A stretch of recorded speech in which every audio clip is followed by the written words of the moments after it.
Kerajaan Ternate.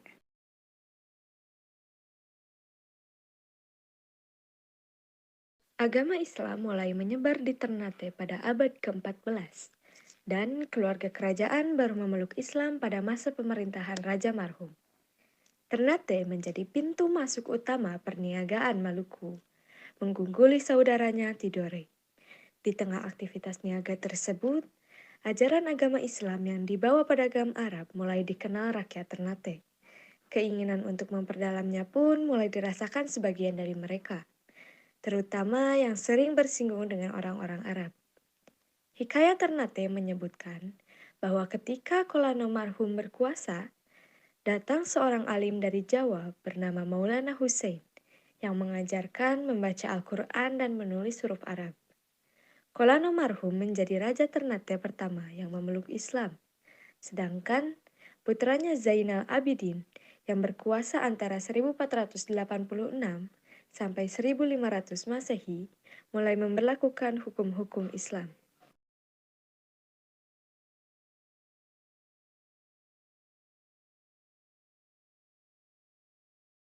Kerajaan Tidore. Kerajaan Tidore merupakan salah satu kerajaan Islam terbesar yang di Maluku. Menurut sejarah, kerajaan ini memiliki akar yang sama dengan kerajaan Ternate. Ketika didirikan pada abad ke-11, kerajaan ini belum bercorak Islam. Agama Islam baru masuk dan berkembang pada akhir abad ke-15. Kerajaan Tidore kemudian mencapai masa keemasan pada sekitar abad ke-18. Pada periode kekuasaan Sultan Nuku, di bawah kekuasaannya, Tidore berkembang pesat hingga disegani oleh bangsa Eropa. Sejak saat itu, kerajaan Tidore pun berubah menjadi Kesultanan Tidore atau kerajaan bercorak Islam. Masa kejayaan kerajaan Tidore, salah satu raja Tidore yang terkenal dan berhasil membawa kerajaan menuju puncak kejayaan adalah Sultan Nuku.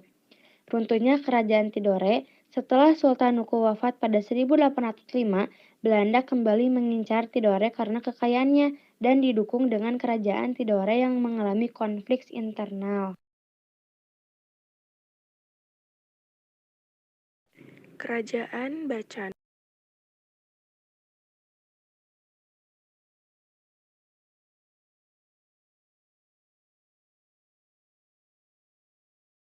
Kesultanan Bacan adalah suatu kerajaan yang berpusat di Pulau Bacan, Kepulauan Maluku, Indonesia, yang muncul dengan perluasan perdagangan rempah-rempah di akhir abad pertengahan. Kesultanan ini terdiri dari Kepulauan Bacan tetapi memiliki pengaruh berkala di Seram dan Kepulauan Raja Ampat. Lahirnya Kesultanan Bacan diperkirakan sama seperti kerajaan-kerajaan lainnya di Maluku, yakni bermula dari pemukiman yang kemudian membesar dan tumbuh menjadi kerajaan. Kerajaan Tidore merupakan Kekuasaan Kerajaan Bacan telah meliputi seluruh Kepulauan Bacan, Obi, Waigeo, Solawati, hingga ke wilayah Irian Barat, serta beberapa daerah lain yang berada di bawah administrasi pemerintahan Kesultanan Bacan. Penyebaran agama Islam di Kerajaan Bacan ini sendiri bermula ketika seorang mubalik dari Kerajaan Islam Maluku lainnya datang dan mulai menyebarkan Islam di wilayah tersebut. Raja Bacan yang pertama kali memeluk Islam adalah Raja Zainal Abidin yang bersyahadat pada tahun 1521. Zainal Abidin pun mulai menerapkan ajaran-ajaran serta aturan-aturan Islam di wilayah Kerajaan Bacan.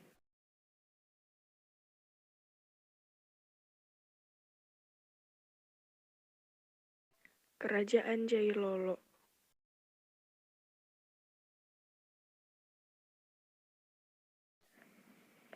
Kesultanan Jailolo adalah salah satu kesultanan yang pernah berkuasa di Kepulauan Maluku. Pendirian kesultanan ini berawal dari persekutuan Moti yang diusulkan oleh Sultan Sida Arif Malamo.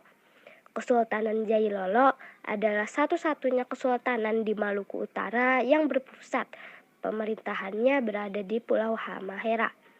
Selain itu, wilayah Kesultanan Jailolo adalah salah satu sumber penghasil cengkih di Kepulauan Maluku. Kesultanan Jailolo telah berdiri sejak abad ke-13 Masehi. Pada abad ke-17, kesultanan ini mengalami keruntuhan.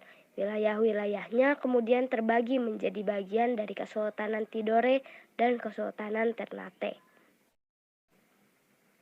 Kesultanan Jailolo mulai mengenal agama Islam setelah menjalin kerjasama perdagangan dengan para pedagang dari Pulau Jawa. Selain itu, masyarakat Jailolo mulai beragama Islam setelah Sultan Zainal Abidin kembali dari Kedatun-Giri dan mulai berdakwah di Kepulauan Maluku. Agama Islam semakin berkembang di Kesultanan Jailolo setelah Selat Malaka menjadi jalur perdagangan yang menghubungkan para pedagang Arab dengan wilayah Indonesia Timur secara langsung. Kesultanan Jailolo merupakan salah satu pusat perkembangan kekuasaan Islam yang paling awal di Maluku Utara. Masyarakat Jailolo mulai meninggalkan pemikiran primitif sejak Islam diterapkan dalam kehidupan sosial dan politik. Kesultanan Jailolo menjalankan syariat Islam dalam kehidupan masyarakatnya.